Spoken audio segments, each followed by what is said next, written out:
एक जाइगोट के एम्ब्रियो बनने से पहले बहुत सारी इंटरमीडिएट स्टेजेस ऑफ डेवलपमेंट देखने को मिलती हैं, जिनमें से एक स्टेज है 64 सेल्ड स्टेज। इस स्टेज में क्या हो रहा है कि जब एक जाइगोट क्लीवेज कर रहा है और 64 सेल्स तक पहुंच रहा है, इन 64 सेल्स को इंडिविजुअली कहा जाता है ब्लास्टोमियर्स। ये ब्लास्टोमियर्स अपने आप को कुछ इस तरह से अरेंज करते हैं कि एक लेयर बना लेते हैं सेल्स की। इस लेयर को बोलते हैं ब्लास्टोडर्म। एंड जब ये लेयर बना लेते हैं तो बीच में कैविटी भी देखने को मिल जाती है। That cavity is called as blastocoel. Now the structure formed is called as blastula. And this process of formation of blastula और 64 celled structure from this single cell zygote is called as blastulation. इस video में हम blastulation को detail में पढ़ने वाले हैं। पहले देख रहे हैं blastulation in case of isolecithal egg. Isolecithal egg मतलब जिसमें यूनिफॉर्म अमाउंट में यॉर्क डिस्ट्रीब्यूटेड है। तो इस एग में क्या है, यूनिफॉर्मली इक्वल अमाउंट में मतलब यॉर्क अंदर डिस्ट्रीब्यूटेड है। एंड यूनिफॉर्म डिस्ट्रीब्यूशन होने के कारण इस एरिया में जो क्लीवेज होगी वो भी इक्वल अमाउंट में होगी हर जगह। एंड इक्वल अमाउंट में जो इक्वल साइज के ही सेल्स प्रोड्यूस होंगे। तो इस केस में जो सेल्स हैं वो इक्वल साइज के होते हैं, अराउंड पेरिफेरी अपने आप को लेयर में अरेंज कर लेते हैं। तो इससे बोल देंगे हम blastoderm made up of blastomeres. And बीच में एक कैविटी देखने को मिल जाती है, दैट इज ब्लास्टोसील। तो ये हो जाता है इन केस ऑफ इकाइनोडर्म्स। उसके बाद हम देखते हैं कि अगर यॉर्क नॉन यूनिफॉर्मली डिस्ट्रीब्यूटेड हो, ये तो था यूनिफॉर्म डिस्ट्रीब्यूशन ऑफ यॉर्क। अगर यॉर्क नॉन यूनिफॉर्मली डिस्ट्रीब्यूटेड है तो दो केसेस हो सकते हैं। पहला केस देखिए कि नॉन यूनिफॉर्म डिस्ट्रीब्यूशन है बट अमाउंट ऑफ यॉर्क ठीक ठाक है, बहुत ज्यादा अमाउंट में नहीं है यॉर्क, तो हम बोल देंगे कि मॉडरेट अमाउंट ऑफ यॉर्क है, मॉडरेट। एंड क्योंकि ये एक पोल पे ज्यादा कंसंट्रेटेड है, नॉन यूनिफॉर्मली डिस्ट्रीब्यूटेड है, तो इसलिए हमने इसको बोल दिया टीलोलेसिथल, मॉडरेटली टीलोलेसिथल। और दूसरा केस है कि यॉर्क बहुत सारा है, बहुत ज्यादा अमाउंट में है और एक ही पॉल पर एक्यूमुलेटेड है, तो इसे बोल देंगे हैवीली टीलोलेसिथल। पहले देखते हैं moderately telolecithal. Moderately telolecithal egg के केस में जहां पर यॉर्क एक्यूमुलेटेड होता है, this pole is called as vegetal pole. And जहां पर यॉर्क नहीं होता, that is called as animal pole. अब क्योंकि एनिमल पोल में यॉर्क नहीं है तो जो रेजिस्टेंस है वो बहुत कम मिल रही है, तो यहाँ पर क्लीवेज का रेट बहुत ज्यादा होगा, तो यहाँ छोटे छोटे सेल्स बन जाएंगे fastly because rate of cleavage is higher this side. But vegetal pole पे क्या होगा, बिकॉज यॉर्क है यहाँ पर तो इसकी वजह से रेजिस्टेंस आ रही है, तो सेल्स बनेंगे तो सही, धीरे बनेंगे और बड़े सेल्स बनेंगे बिकॉज बीच में यॉर्क है।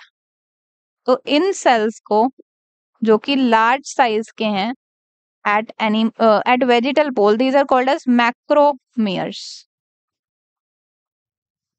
एंड जो ये छोटे साइज के सेल्स हैं इन्हें बोल दिया माइक्रोमियर्स। एंड बीच में एक कैविटी भी देखने को मिल रही है, दिस इज ब्लास्टोसील। अब देखिए ब्लास्टोसील का जो रूफ है, it is formed by smaller cells, that is micromere. तो ये रूफ है ब्लास्टोमियर का।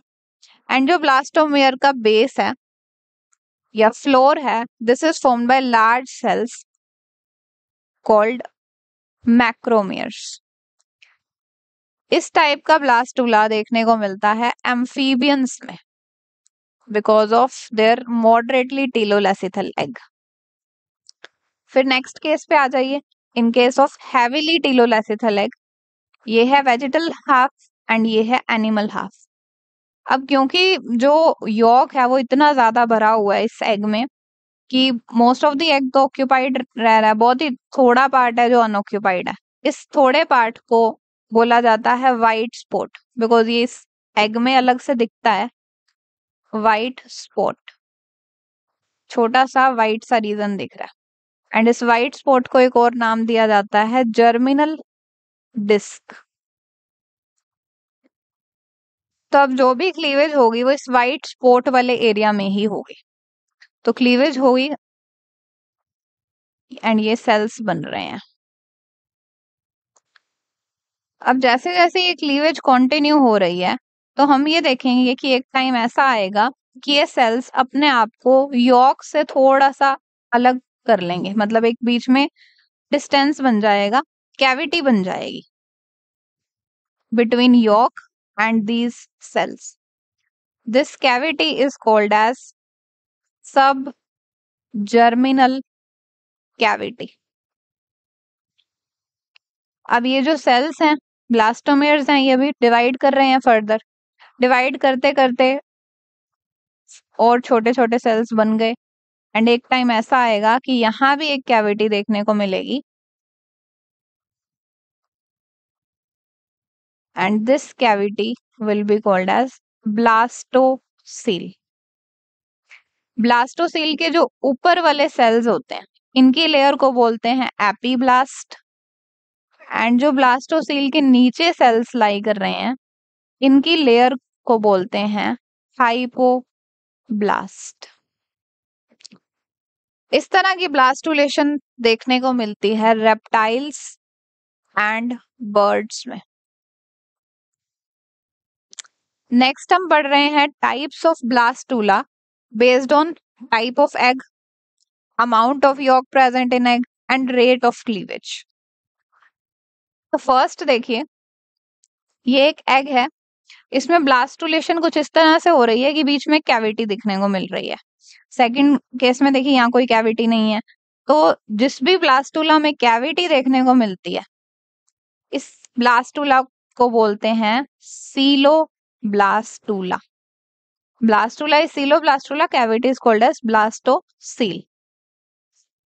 एंड ये जो लेयर ऑफ सेल्स इस ब्लास्टोसील के अराउंड अलाइन हो रही हैं, इस इंडिविजुअल लेयर को बोलते हैं ब्लास्टोडर्म। तो सीलोब्लास्टूला ये वाला जो केस है यहाँ पर 2 ब्लास्टोडर्म्स दिखाई गई हैं, सिंगल ब्लास्टोडर्म वाला भी हो सकता है। This is found in echinoderms. Now next case देखिए, इस ब्लास्टूला में हमें कोई ब्लास्टोसील देखने को नहीं मिल रही, कुछ बड़े सेल्स देखने को मिल रहे हैं और कुछ छोटे सेल्स देखने को मिल रहे हैं। तो एक ऐसा ब्लास्टूला जिसमें माइक्रोमियर्स देखने को मिलेंगे एंड मैक्रोमियर्स देखने को मिलेंगे। ये कब होगा? ये जो केस हमने देखा था ऑलमोस्ट यही है, बस यहाँ ये ब्लास्टोसील था, इसमें ब्लास्टोसील नहीं बन रही है। तो micromere and macromeres are found.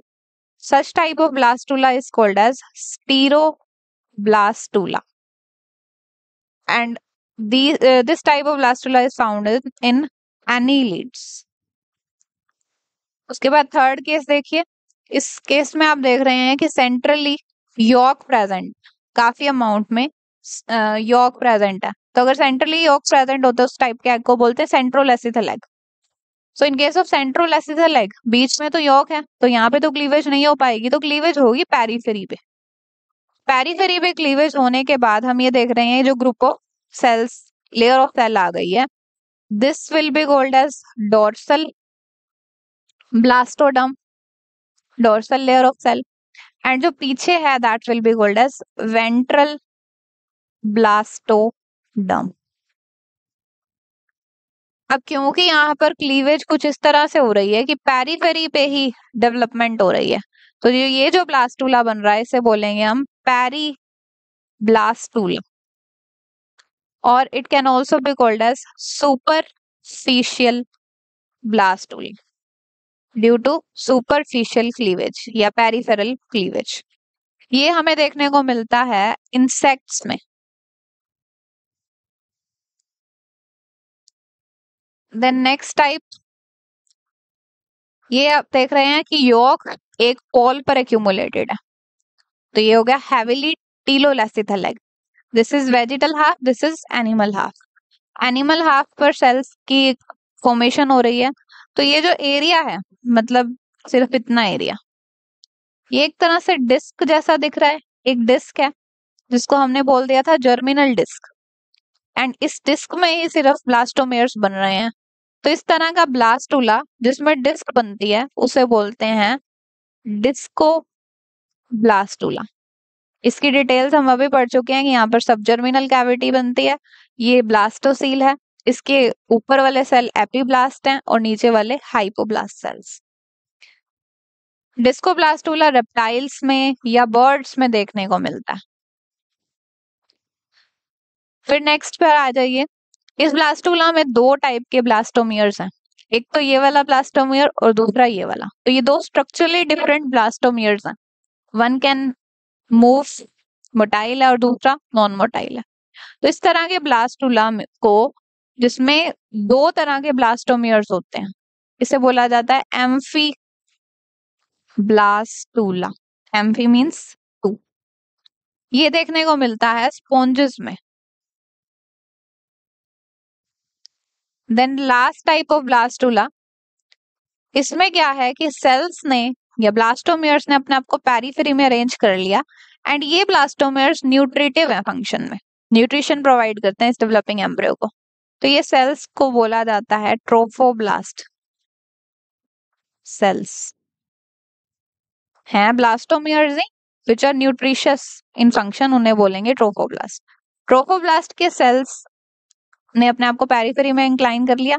ये हमें एक कैविटी देखने को मिल रही है ब्लास्टोसील, एंड एक पॉइंट पर कुछ सेल्स ने अपने आप को एक्यूमुलेट कर रखा है। इन सेल्स को बोलते हैं हम embryonal knob. These are cells which will give rise to an embryo. तो इस टाइप का अगर ब्लास्टूला किसी में बन रहा है, this type of blastula is called as blastocyst, and this is found in eutherians. Now next we are going to study importance of blastulation. सबसे पहले इंपॉर्टेंस देखिए, ब्लास्टुलेशन में एक सिंगल सेल जाइगोट कन्वर्ट हो जाता है और 64 सेल स्ट्रक्चर बना लेता है।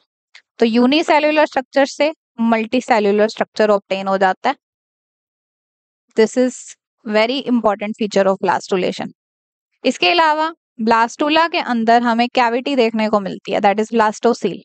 उस कैविटी के अराउंड सेल्स अपने आप को अरेंज कर लेते हैं लेयर्स में। इस लेयर को बोलते हैं ब्लास्टोडर्म। जैसे ये ब्लास्टूला ग्रो करता है, ये जो सेल्स हैं ये ग्रो करते हैं, ब्लास्टूला ग्रो करके बनाता है गैस्ट्रूला, एंड इन सेल्स की लेयर को तब बोल देते हैं ectoderm and endoderm, made from blastoderms. ये एक्टो और एंडोडर्म के सेल्स ऑर्गन्स बनाने के लिए कैपेबल होते हैं। जो भी ऑर्गन्स ये बना सकते हैं उन ऑर्गन्स को बोलते हैं प्रिजम्पटिव ऑर्गन्स। लाइक एक्टोडर्म बना सकती है स्किन, नर्वस सिस्टम, एंडोडर्म बना सकते हैं डाइजेस्टिव सिस्टम, रेस्पिरेटरी सिस्टम। तो जो भी ऑर्गन बनेगा, हम प्री एज्यूम कर रहे हैं कि इन सब में से कुछ बनेगा, इन्हें बोल देंगे प्रिजम्पटिव ऑर्गन्स।